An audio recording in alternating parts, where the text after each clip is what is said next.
Welcome to the Selling from the Heart podcast on the Salescast Network. You've joined a global movement of sales professionals who are dedicated to being authentic and building trust. We call it Selling from the Heart. Together, we are on a mission to bring sincerity and substance to the sales profession we all love. Get ready to be inspired and equipped as we join our hosts, Larry Levine and Darrell Amy.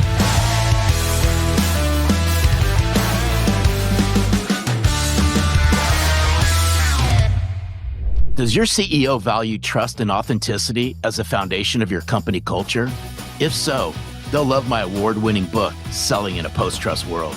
This powerful book dives into the principles of authentic leadership, showing how trust and meaningful relationships can drive real results. It's a must-read for leaders who prioritize people, connection, and culture. Now, you can send your CEO a free copy of this game-changing book.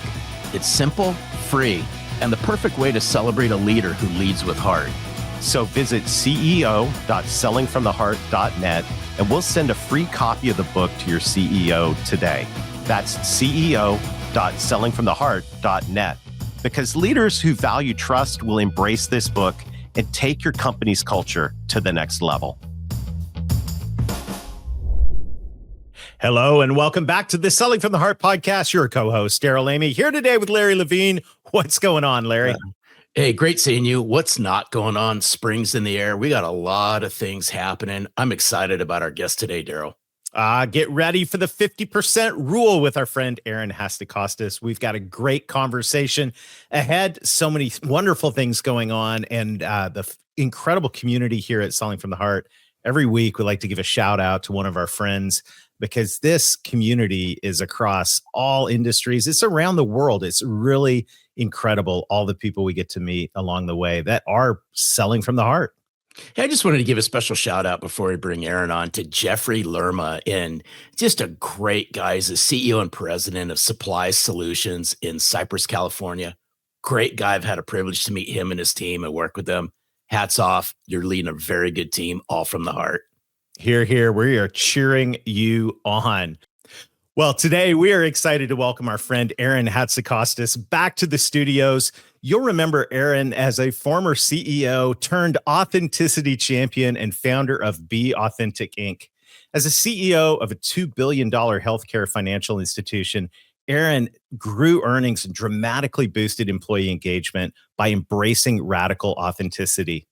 Her first book, we talked about in a previous episode on Selling from the Heart, is a great book called You Do You-ish.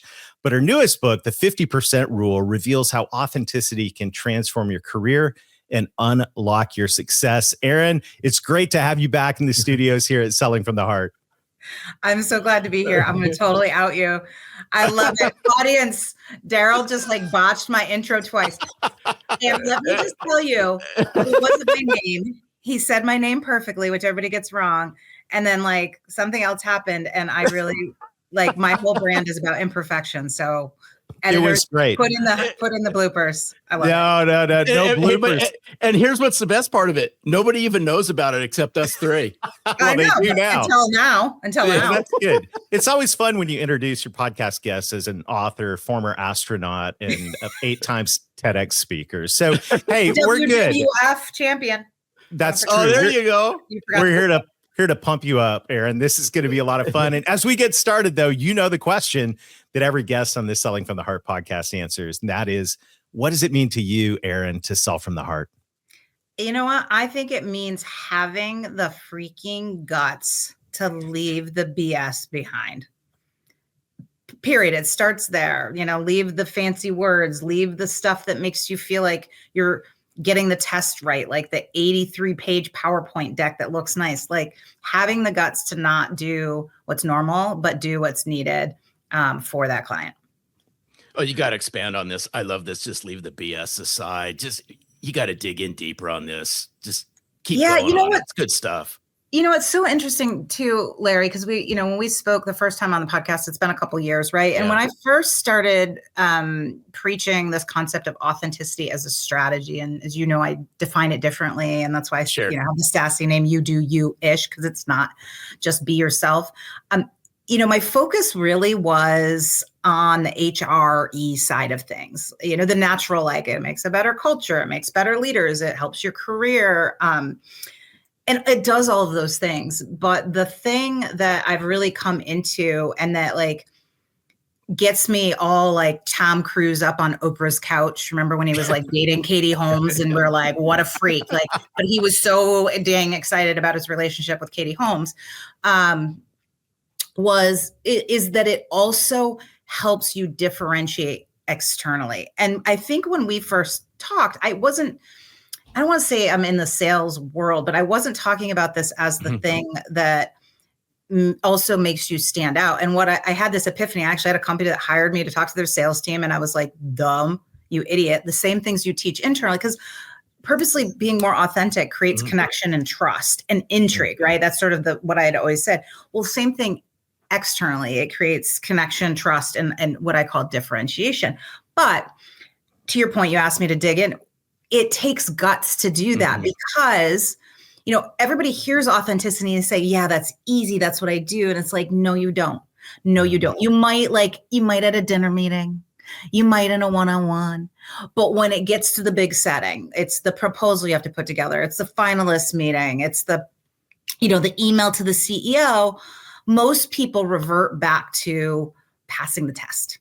Like, what's going to make me sound smart? And what is the playbook? And like, I want to make sure I go in with as many PowerPoint slides as my competitor. And we've been conditioned like that. Like, that's what school taught us. That's why my 8th grader is like, rebelling against 8th grade because he's smart enough to know, like, we teach, that there's a right and a wrong answer, right? In school, it's like the rubric is is this, the answer to the test is C or whatever. And then we come into the business world and we think that there's also a rubric. So we watch all these other people and then we follow it. And when you have authenticity, the first thing is to have the guts to go against the rubric, to go against the test, but not just because you want to be all like showy me, but because you recognize that like rubric's just, it's kind of meh.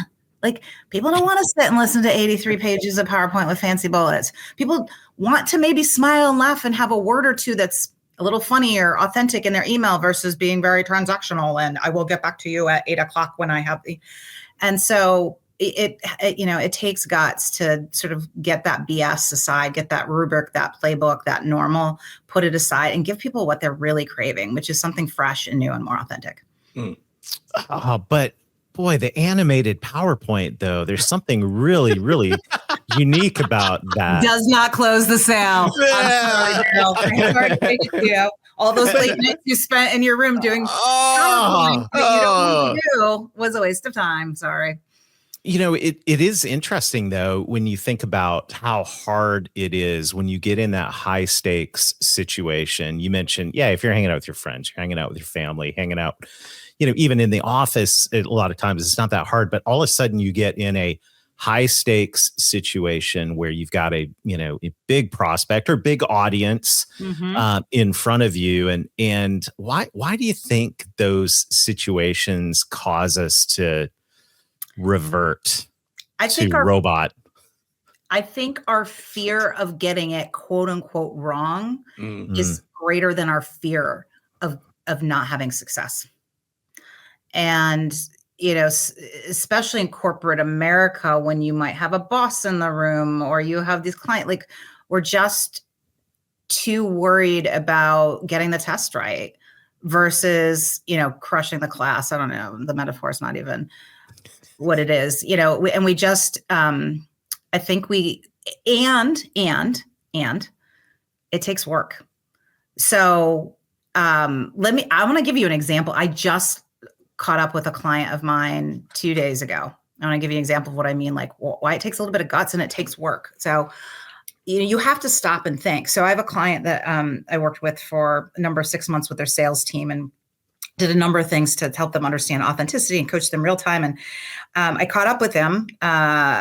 He had told me a couple of weeks ago, we had the best new sales year ever. Their fiscal end was the end of January. So like we just caught up because we wanted to wait till it was like official.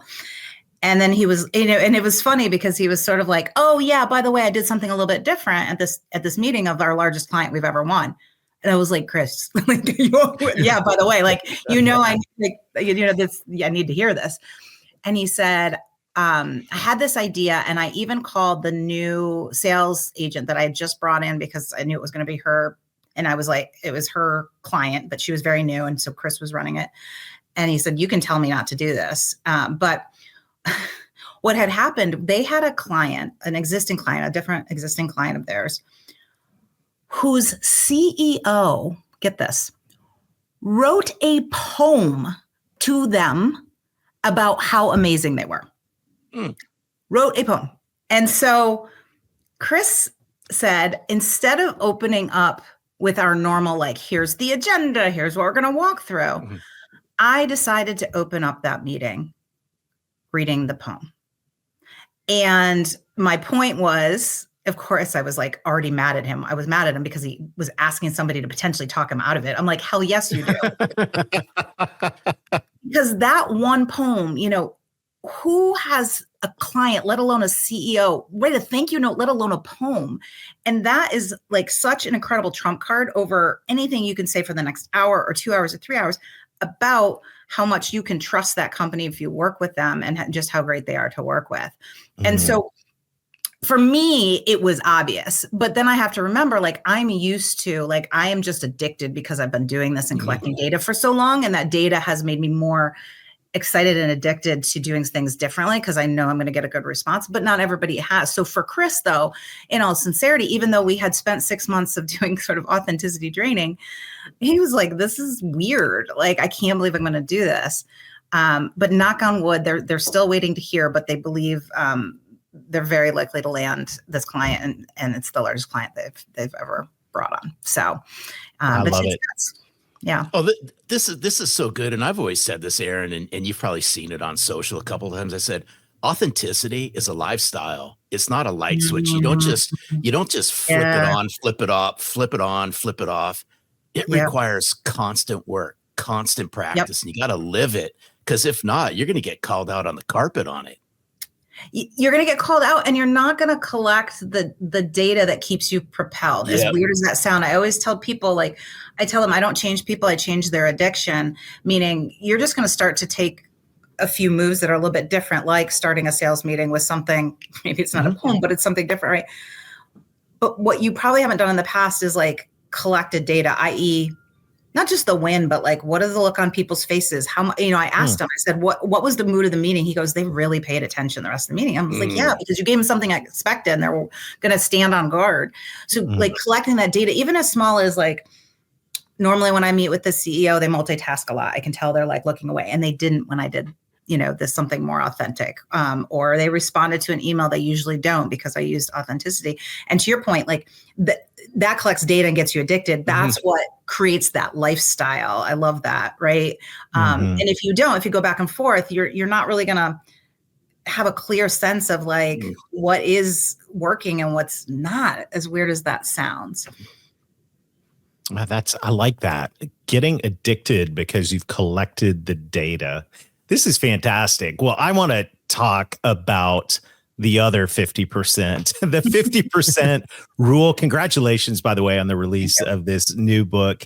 I'm so excited to dive into this conversation. For those who are yet, and they're by the end of this, of course, everyone will have gone to their favorite bookstore and ordered a copy of this book. But if you have not encountered the other 50%, the 50% rule, I think it'd be great, Erin, if you'd be kind enough to let us in on what in the world is the 50% rule. Yeah. Why? I mean, like, why? How did I write a whole freaking book about a rule? Like, I wouldn't have when it first started, but I'll tell you the evolution. So, I leave corporate America, I have this epiphany that authenticity is what helped me turn around the company, what helped me have a great career. I sort of start to redefine it, and I'm like on a roll, right? I'm out there, I'm speaking, I'm writing my first book, and I'm part of this mastermind group.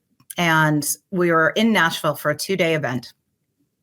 And I remember they rolled out like a 83-page PowerPoint deck that was basically like, here's the formula for, I think it was building your speaking business. They did like day events for a bunch of different things, right? And it was like this red carpet, and this happens all the time in the entrepreneurial world, right? Like I like to say you're on like this roller coaster and people are shooting like confetti cannons of information your way, and you should be excited, and you're really like, oh my God, I'm overwhelmed and exhausted.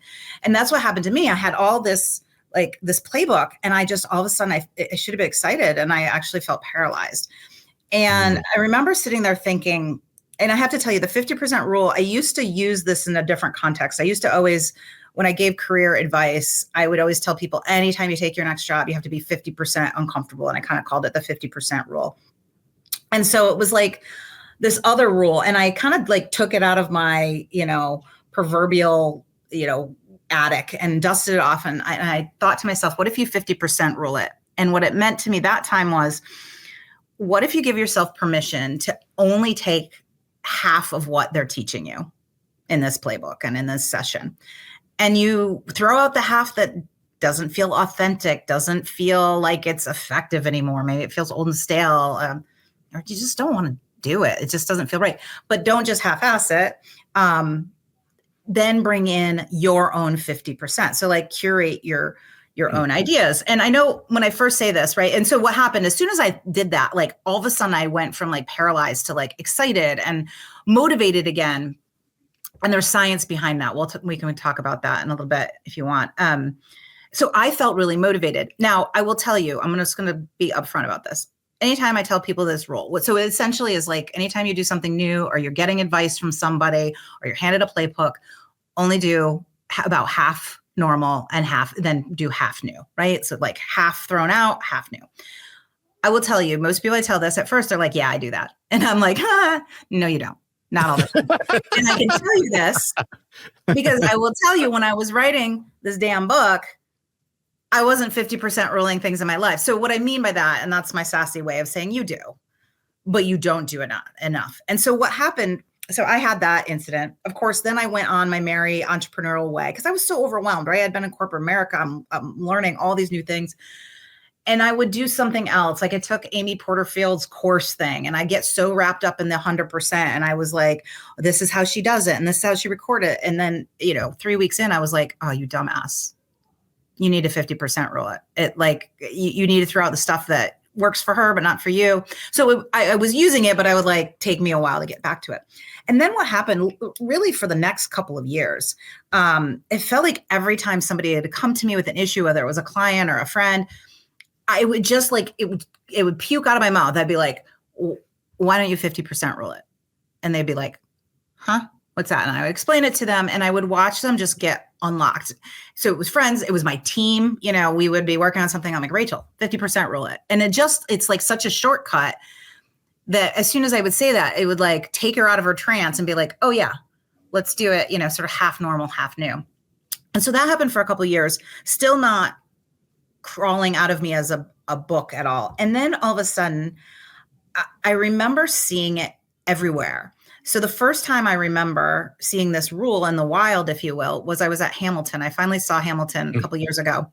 And I was like, Lin-Manuel Miranda 50% ruled Broadway. Like, that's why it's so successful, right? He took half the normal formula with the dancing, the stage, and and he did half new with the hip hop, and the costumes were even half and half, like half modern, half not. And then, I saw it with John. I'm a huge sports junkie. I watched John Madden's documentary, and I was like, oh my God, he 50% ruled sports broadcasting. In fact, he almost didn't go into sports broadcasting because he hated the 100% normal.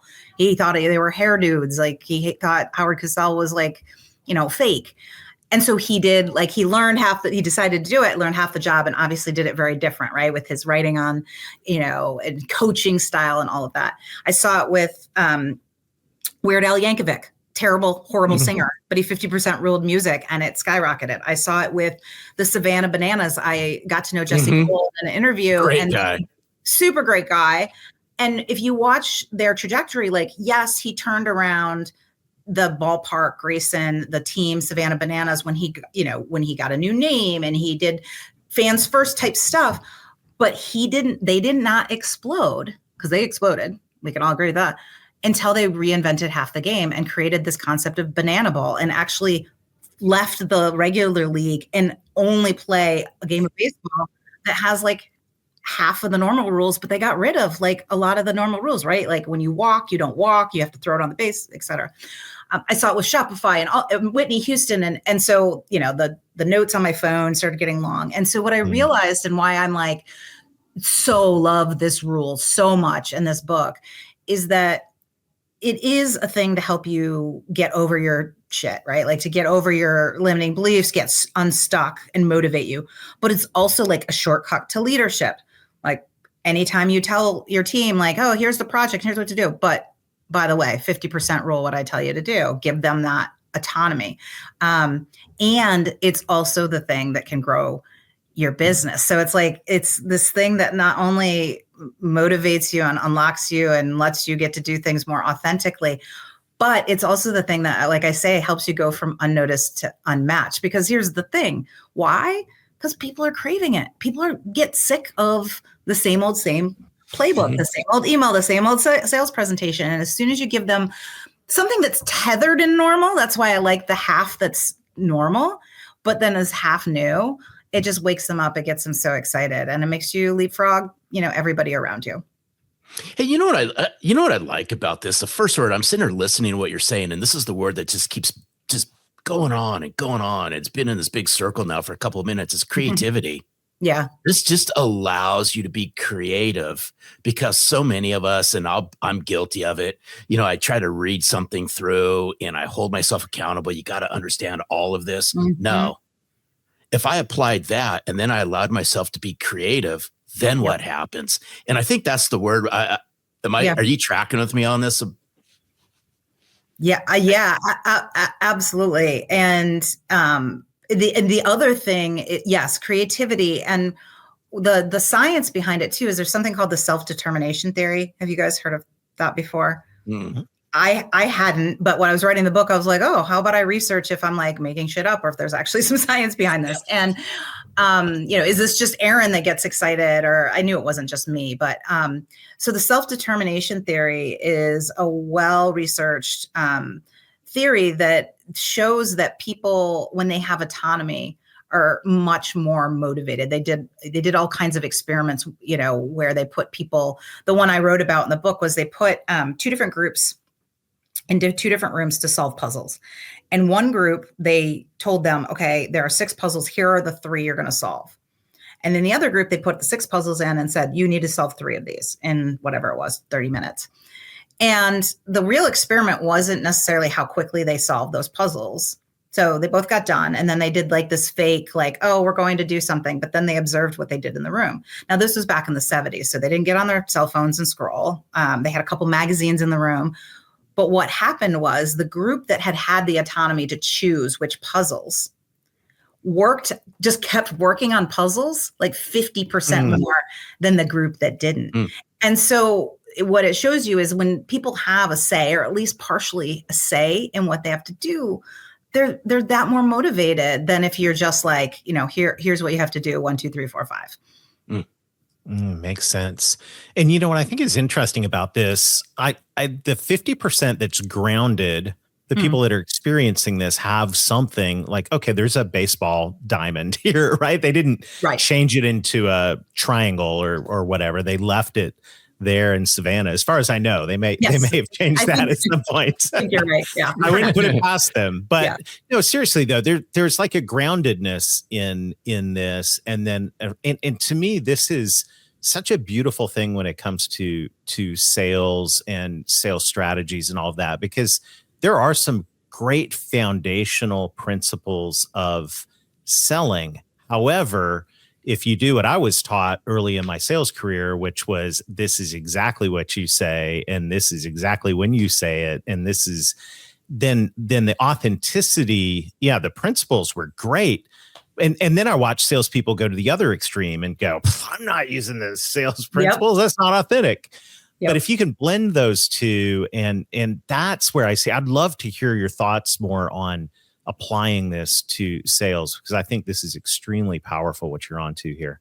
Yeah. I mean, so the first thing I would say is I had a group that was like my board for the book. We met for a year and a half that they helped shape it and all that stuff. And I had always mostly focused on the 50% new, right? And giving that autonomy and creativity, like you mentioned, Larry. But there was one of the women works in the university system. So she's not in corporate America. So she's around a lot of younger. And she's like, no, it's just important. The grounded 50%, because all these young kids just want to go out, right? And like reinvent the rules. And yeah, I mean, I think in sales, also what the studies show us is that people, the best formula is when you sort of give people a combination of competence and then, authenticity, humility, whatever kind of component of that authenticity you want to bring.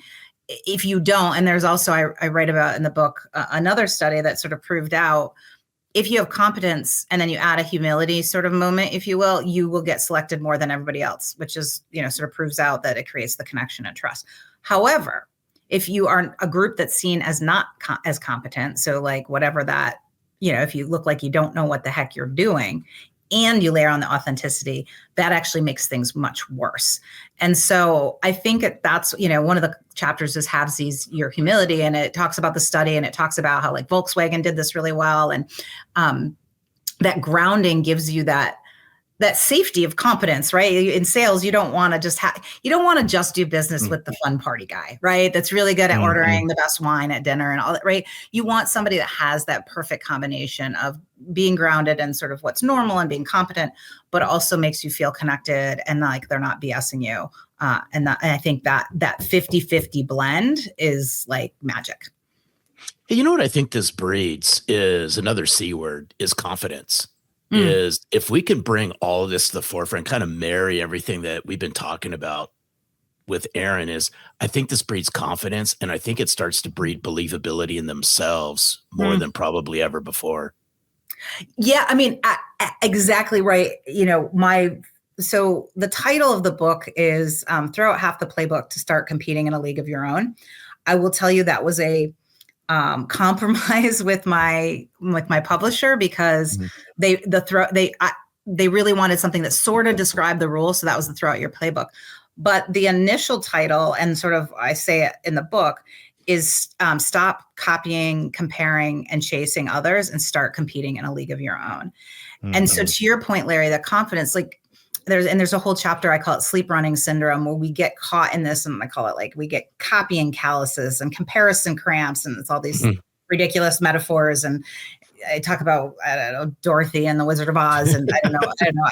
It sounds like I was stoned when I wrote that article. I swear it wasn't, or that chapter.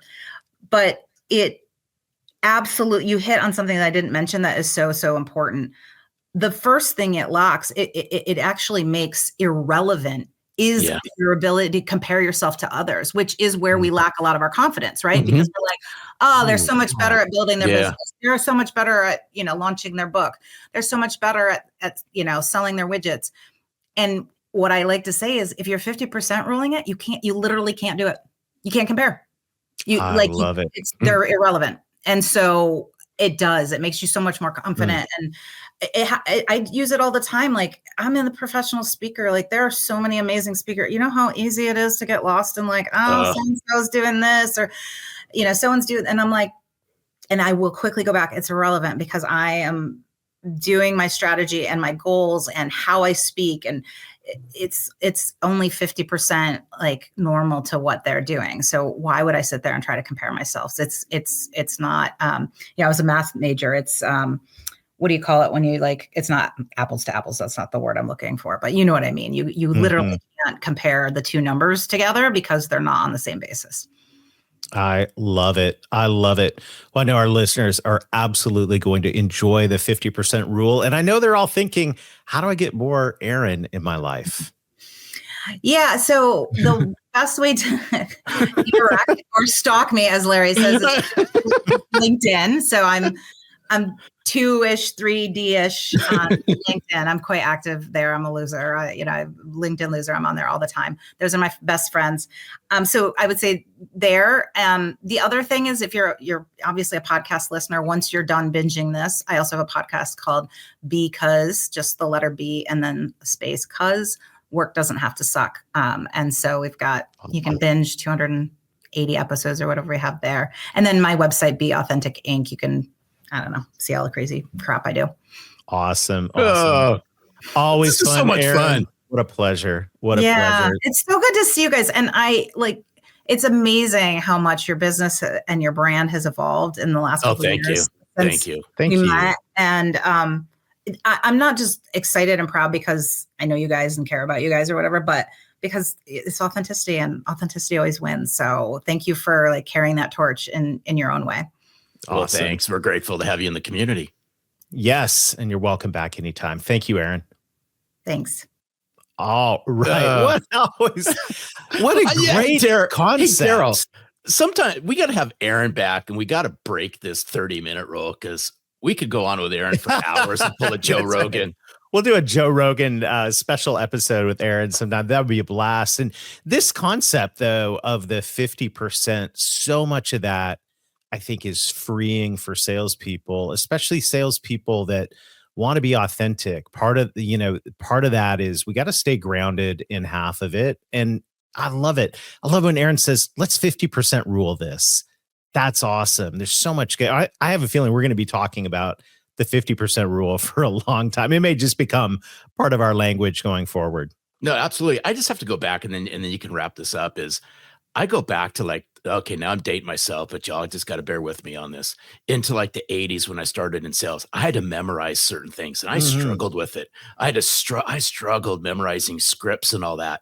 Very first mentor of mine told me, just memorize part of it, make the rest your own, internalize it, as long as you deliver the message and get the points across.